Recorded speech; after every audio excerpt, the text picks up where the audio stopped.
Es-tu trop gentil dans ton couple? Tu vas probablement me répondre non, parce que toi, dans ta tête, être gentil, c'est égal à être un bon partenaire. Mais être un bon partenaire, ce n'est pas toujours de la gentillesse. C'est parfois même une stratégie pour éviter le conflit, garder l'amour et surtout chercher l'approbation. Et justement, dans cette vidéo, nous allons voir les 5 signes qui montrent que tu es trop gentil, quelles sont les conséquences d'être trop gentil et surtout comment inverser la tendance. Mais on ne va pas perdre de temps et on va entrer directement dans le vif du sujet.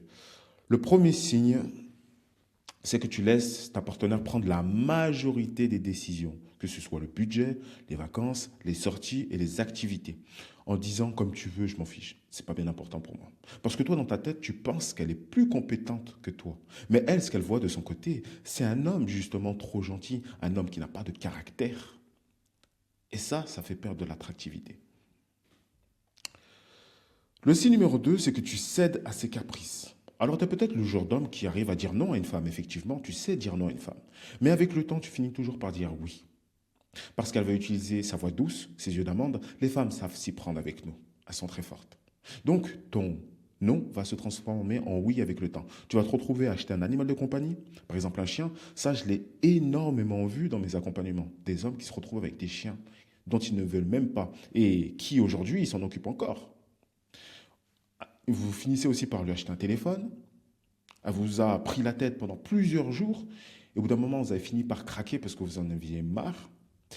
Ou vous allez accepter de voir ces amis que vous détestez. Celle-là aussi, on me le dit souvent, je les déteste. Mais vous continuez à les voir. Pourquoi? Parce que vous êtes trop gentil. Et elle, dans son schéma de pensée, elle va se dire, mais attends, si j'insiste, j'obtiens à chaque fois. Pourquoi ne pas insister à chaque fois? Et c'est pour ça qu'elle est autant capricieuse. C'est parce que vous avez cédé à un de ses caprices. Donc, vous êtes trop gentil. Le signe numéro 3, c'est que vous n'arrivez pas vraiment à mettre des limites. Vous allez encaisser en pensant que le temps va arranger les choses. Avec le temps, ça va s'arranger. Elle me manque de respect aujourd'hui, mais ça va s'arranger. Avec le temps, ça va s'arranger. Vous avez cette croyance que le temps arrange les choses. Et donc, elle va se moquer de vous sous le ton de l'humour. Mais vous savez, à l'intérieur, vous avez l'intuition que cette moquerie, c'est un peu du manque de respect, mais vous n'allez pas mettre la limite. Et à votre travail aussi, ça va être la même chose.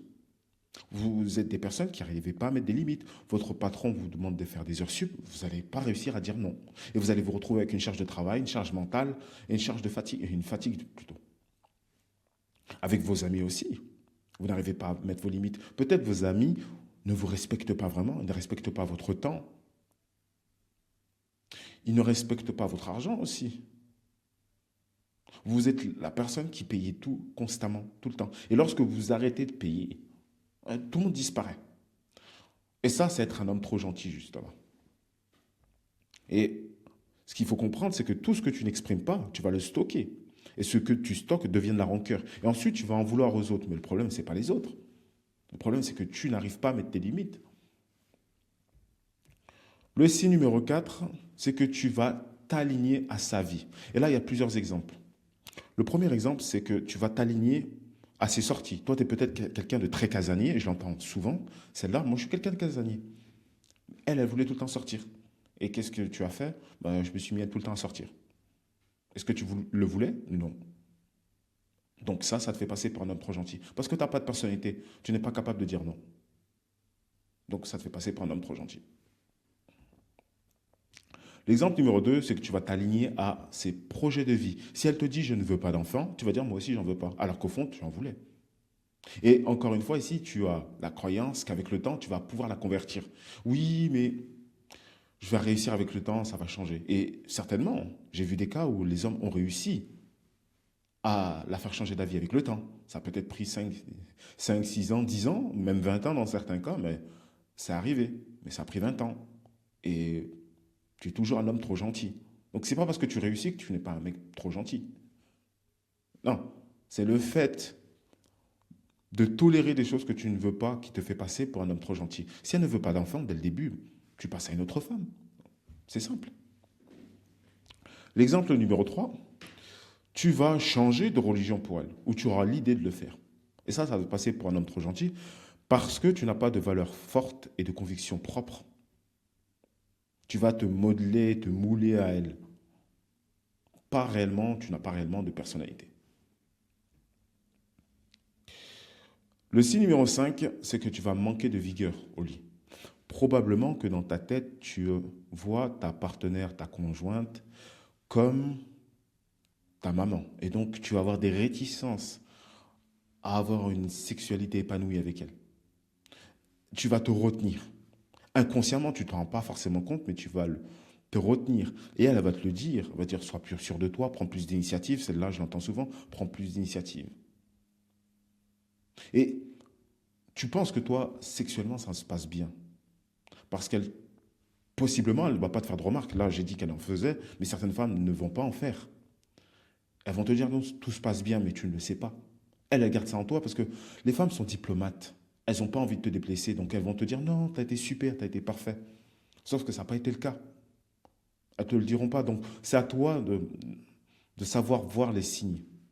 Le langage corporel, la tonalité, de comprendre le regard. Est-ce qu'il est fuyant au moment où elle te dit ça? Est-ce qu'elle est sûre d'elle lorsqu'elle le dit? Est-ce qu'elle le pense vraiment? C'est à toi d'être en mesure de détecter si elle dit vrai ou non. Donc, généralement, d'où est-ce que ça vient, le fait d'être extrêmement gentil? Ça vient généralement d'une peur. La peur de ne pas être validé, la peur de mal faire, la peur de blesser, la peur du conflit, et la peur la plus importante, c'est la peur d'être quitté, la peur d'être abandonné. Et en fin de compte, cette peur-là va enclencher le mécanisme de la gentillesse. Tu n'es pas gentil par nature parce que tu veux être gentil. Non, tu es gentil par peur. Il y a des personnes qui sont gentilles dans la vie, effectivement. Elles sont serviables, etc. Elles savent mettre les gens à l'aise. Mais c'est parce que c'est dans leur comportement. Et là, c'est de la gentillesse, oui. C'est un comportement prosocial, comme on appelle ça. Mais là, la gentillesse dont tu fais preuve aujourd'hui, c'est un comportement de peur. Et cette gentillesse, on n'en veut pas. Les conséquences derrière, qu'est-ce qui va se passer? C'est que tu vas te suradapter. Tu vas vivre en fonction d'elle. Et qu'est-ce qui va se passer? C'est que tu ne seras plus l'homme du début de la relation et forcément ses sentiments pour toi vont disparaître. Son respect pour toi va disparaître. Et s'il n'y a plus de respect, il n'y a plus d'amour. Parce qu'elle ne veut pas être amoureuse d'un homme qui est capable de se trahir. Parce qu'il sera en mesure de la trahir elle aussi, par la suite. Et là, il y aura moins de sécurité émotionnelle. Donc, qu'est-ce que tu dois faire à partir de là? Premièrement, c'est que tu dois arrêter de chercher sa validation. Ton objectif, ce n'est pas de faire qu'elle soit contente, mais d'être le plus aligné avec toi, le plus aligné avec ta mission de vie. Deuxièmement, c'est de rester authentique. Je vais mettre ça juste au-dessus. Arrête de te travestir pour être aimé. Comprends bien qu'une femme ne peut aimer qu'un homme qui se respecte. Donc, apprends à te respecter. Un oui qui te coûte ton respect est un mauvais oui. Comprends-le. Et troisièmement, pose des limites courtes et tenues. Par exemple, pour les décisions, tu peux lui dire non, ça ne me va pas. Et ensuite, tu lui proposes quelque chose d'autre. Ou pour les caprices, elle peut faire son caprice, tu lui dis non. Je comprends, mais ma réponse sera non. Ou tu peux être déçu, mais je reste sur ma décision. Et elle a besoin de ressentir ça. Peut-être qu'elle va être mécontente, mais par la suite, elle va revenir, elle va te respecter. Et c'est ce respect-là qui va garder l'amour dans la relation, surtout son amour. Donc, être gentil, c'est une qualité, comme je l'ai dit auparavant. C'est un comportement prosocial. Mais quand ta gentillesse sert à acheter la paix, la gentillesse par peur, là, tu vas le payer avec ta place. Puis, ensuite, avec tes sentiments.